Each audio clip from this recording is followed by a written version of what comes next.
And welcome to the Hot Seat of College Football Show. I am Trent, your host. Thank you for listening today on a beautiful Friday afternoon.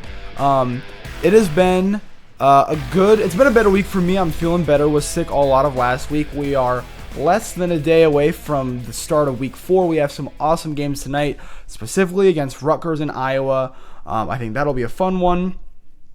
But we're going to get into our last minute locks in a little bit. I just want to say that thank you for watching the episode that came out yesterday. I know it came out late. Again, was sick all week. But since we're all caught up now, we can focus on week 4 and our 10 bets for this season. Before we get into that, I would heavily recommend watching my playoff bracket that I released last week. We're going to do another one in a couple weeks. I heavily recommend that. It's a great video. Also, hit the like button, hit subscribe. It helps me out. It's free. It doesn't do anything for you. Just make sure that you can see my videos when they come up next. So let's just, before we waste anybody's time, let's just jump over to our bets really quickly.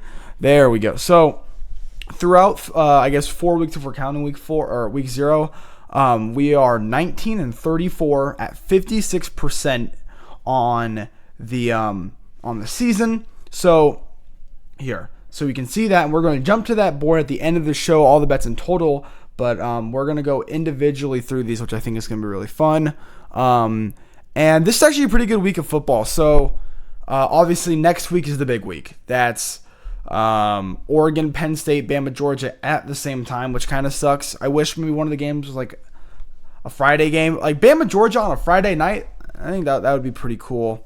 And there's like LSU, Ole Miss, Ohio State, Washington, which we'll do a preview for that game later this week. And I guess that's why do I want to do that? Yeah, later this week we'll do a preview for that game. But let's get into some of these predictions. So my first big game, actually we'll do the littlest one. So with my 10th bet, I was kind of toying on who I wanted. Originally I picked up Washington State. It's a rivalry game. Washington State actually won last year or the year before it when Washington went to the Natty. Washington had a walk-off field goal to win that game. So I was like, I'll pick it. The spread came out. It was like 21.5 points. So I decided, okay, we're gonna do a different bet. So I picked up SMU TCU, and the spread's at 6.5. And so I'm recording this Friday afternoon at 6. So these bets might change a little bit by a point, but these should be close to what the bets actually are going to be. So SMU TCU. So I think this one's going to be really fun because I'm looking at the quarterbacks and the coaches. Rhett Lashley and Kevin Jennings. I mean, look at Kevin. Even though in a loss, look at that game against Baylor, which I predicted Baylor to win. They did. Look at that game and look at that. And then look at the North Carolina TCU game. Josh Hoover and Sonny Dykes went crazy, scored 48. I get North Carolina's probably not that good of a team, but I also think that TCU is really good. So are they Big 12 title good? Maybe. We'll see. I mean, it's a Big 12. Anyone can win. But so the spread's at 6.5, favoring TCU, the home team. I was toying with this game. I have TCU wins written down, but me kind of thinking about it a little more, I don't know. So SMU last week had like a 28-10 win over Missouri State, who's like one of the new FBS teams this year. But I just think with where our percentages are right now, I'm going to take the safe pick. I'm going to go TCU. I'm going to go TCU not to cover. I'm going to pick SMU to cover, but I will pick the home team to win. Next bet, Tulane at Ole Miss. So both of these teams are undefeated.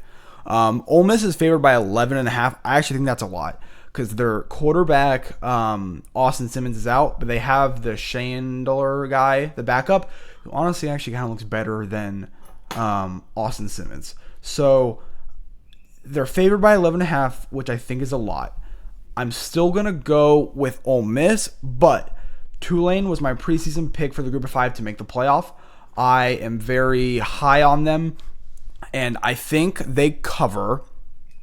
I mean, this is a game where Ole Miss could lose. This is a game where Ole Miss could win by 3. I mean, they won by a touchdown against Kentucky, won by 6 against Arkansas. Jets Rathloff is a good quarterback from the transfer from BYU. So I'm going to pick Ole Miss, but I'm going to pick Tulane to cover.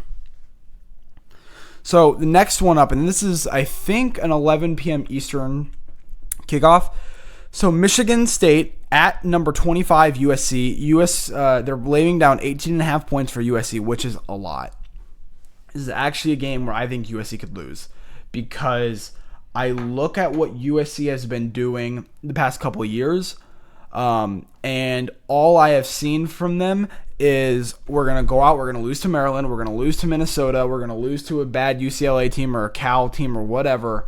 I'm going to pick USC, but I'm going to pick USC to win and an overtime thriller, let's say 37-34. That's a bold pick, but I'm going to pick USC 37-34 over Michigan State. I think John Smith is a good coach. My only concern is that Boston College win looked really impressive just because of how hard it was from the win in overtime. I just don't think Boston College is very good. So we'll see. We'll see. So I'm going to go with USC, but I'm going to take Michigan State to cover. And actually, you're going to see a lot of this of home team winning but covering because out of all the 10 bets that I guess predictions, not bets, that I picked this week, only one road team is favored. And it's Michigan by 1.5. And by ESPN's like matchup predictor, they're underdogs anyways. So there's like literally no road teams favored this week. Doesn't mean I'm not going to pick any road teams. I will be picking some road teams. And one where I almost picked the road team but backed out just because of what I've seen so far this year and not having any bias from last year is Baylor versus Arizona State. Baylor laying 2.5. So basically that means it's a neutral field. It's like a pick 'em. Or it would be Arizona State -1 if we think that home field is 3 points. So I am going to go with...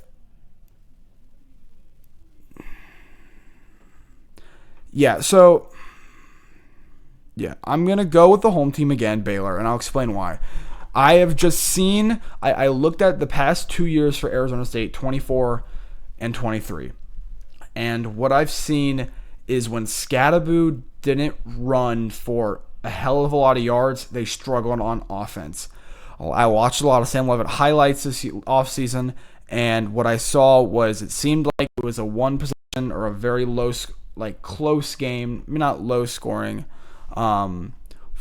because of the nature of how Scadaboo, Sam Leavitt, and that defense is. That defense is very flawed. Same with Baylor. Baylor has no defense, but their quarterback, Sawyer Robinson, I mean, at this rate, he might have Heisman contention because he already through three games, maybe 2 games, 1, 2. Is it two? I think 3 games. He has 1,000 passing yards and 10 touchdowns with 2 interceptions. That's 3 games.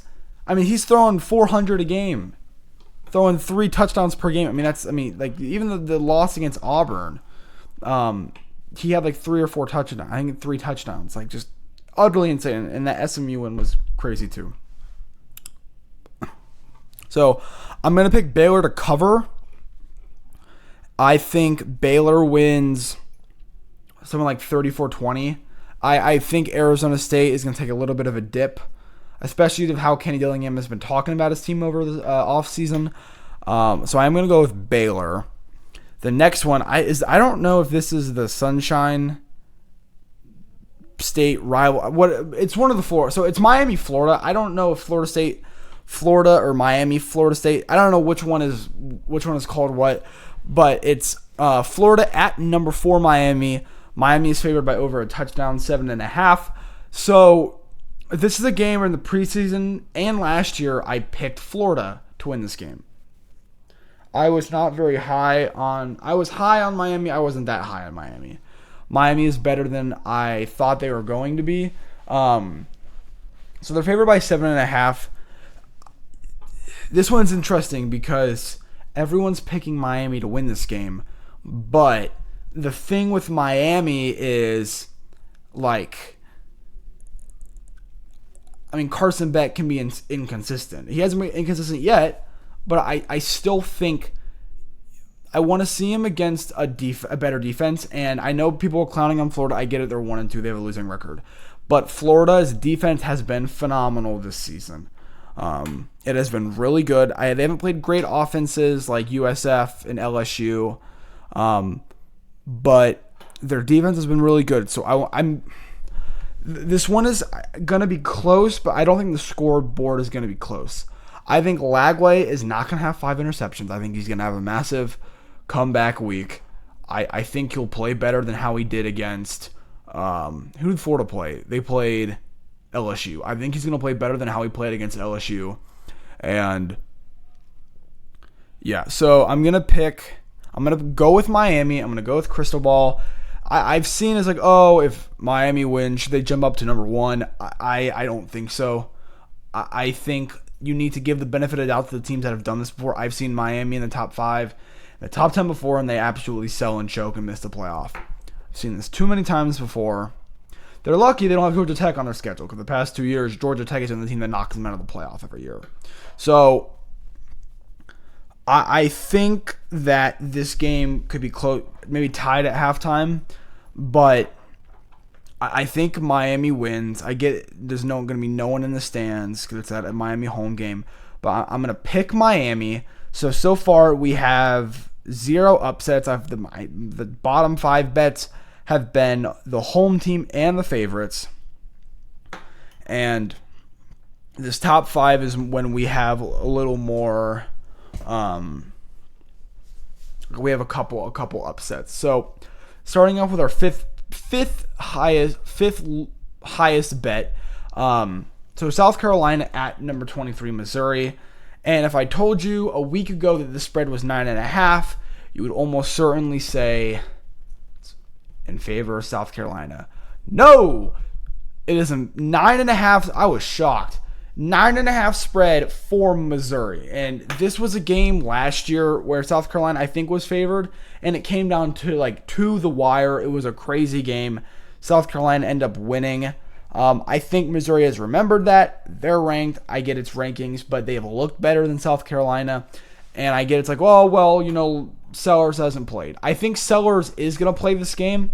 And I think that if Sellers wasn't playing, I think the spread was 12.5. Now that he is playing, I think it's went down to 9.5. I'm pretty sure he's playing.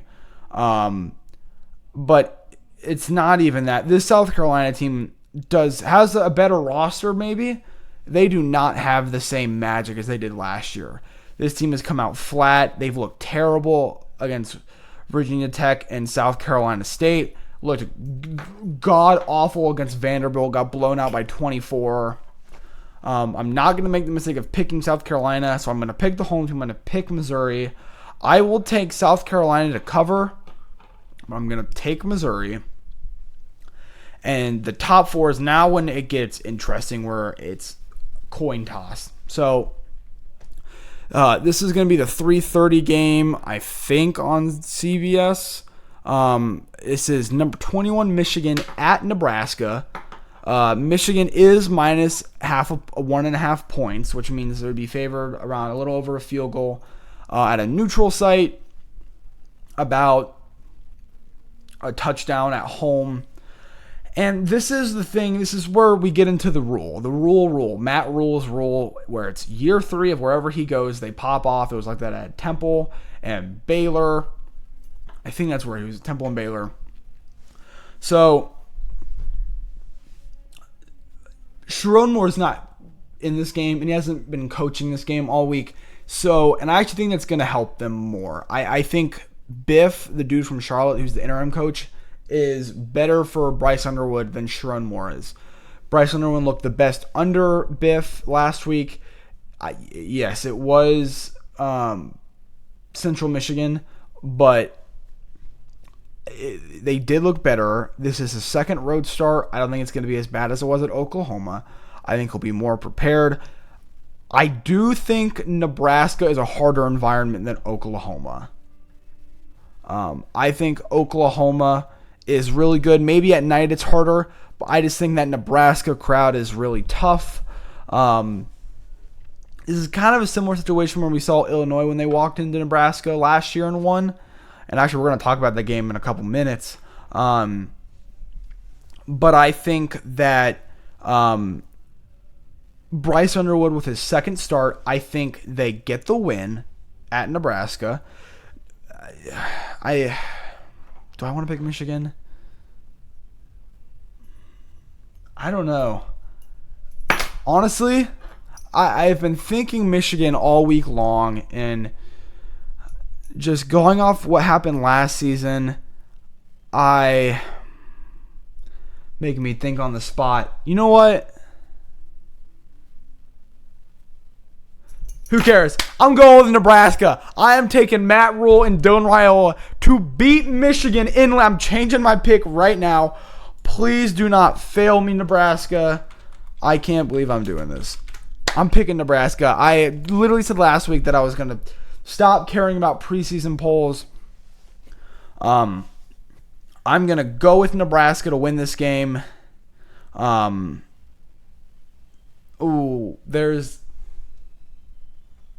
There's the whiplash. Oh, do I want to pick Nebraska? We're gonna come back. Actually, I know. We're gonna come back to it after. So, okay, the next game we're gonna have is number 22 Auburn at number 11 Oklahoma. Oklahoma is favored by a little under a touchdown. This is the Jackson Arnold revenge game, going back to his old team in Norman. They didn't think he was good enough because he wasn't good enough.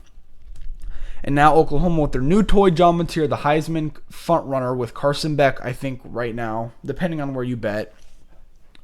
I'm going to cut this one short. I think Oklahoma's going to win this game big. I think Auburn is overrated. I think if they can stop him from running, what are they going to do? He can't throw. I know he can't throw. With that defense, especially with them already of going up against a running quarterback with Bryce Underwood. I know he didn't really run that much, but you still have the game plan for it. I'm going to pick Oklahoma. I'm going to pick them to cover. This first one is, depending on what I think about the Michigan game, so Texas Tech at Utah, number 17 Texas Tech versus number 16 Utah. Utah is minus 3.5, which means it's basically a pick 'em. This is a game that I've probably researched the most over this week because I've been so torn. I just think that I have seen a lot from Utah over the years, and they're at home. They have Dampier, their new shifty quarterback, and you got Kyle Whittingham, and it's the big noon kickoff game, and they're ranked higher, and they have all this preseason hype. But they're going to come in expecting a win. And they're going to lose to Texas Tech. Texas Tech is going to beat Utah in whatever the hell their stadium's called. It's my first upset. I think Texas Tech makes a name for themselves. I think they're going to be the front runner with Iowa State to make the playoff for the Big 12. And I'm going to pick Texas Tech to beat Utah. I think that this is the first time Dampier has really played high-level Power 4 college football against a team that's not UCLA, who's terrible with Nico. And Brad Morton has been at Texas Tech forever. He's played in big football. They were good last year on offense. I think they're better on defense with their portal additions. So I'm going to pick Texas Tech to beat Utah. And then now it's going to bring us to our number one bet. This is going to be the 7:30 game, probably on NBC. And when I was talking about the Nebraska-Illinois game last year, Illinois versus Indiana, this was shocking because Illinois is a top 10 team. Indiana's 19th. So Illinois is number 9. Indiana's 19th. Indiana is the home team, but they're favored by 6.5, which means on a neutral field, a team that's ranked 10 spots lower in the same conference, that's like it's the same tier team, is a field goal better. I don't get that. I have not seen enough from Indiana. They struggled with Old Dominion. I still think Duke's good. I know they've lost games to a good Tulane and a good Illinois team, this team. I just think that I've seen enough from Altmaier, and I don't think the magic that was last year for Indiana is back. I'm going to pick Illinois to beat Indiana, something like 27-23. Maybe an overtime game, maybe 26-23. Maybe it's higher, maybe it is a 31-24 like the last year's Nebraska game, but I think it's going to be some high 20s, low 30s. So I guess that brings us back to this Nebraska-Michigan game. Honestly, I know I freaked out earlier. I think a lot of it's impulse. I am going to go with Michigan for this game. I just think that Michigan is a really clutch program. And I know that's coming from an Ohio State fan, and I hate saying that. I just really think that Michigan is clutch. I think Ryla is overrated. And I want to pick Nebraska.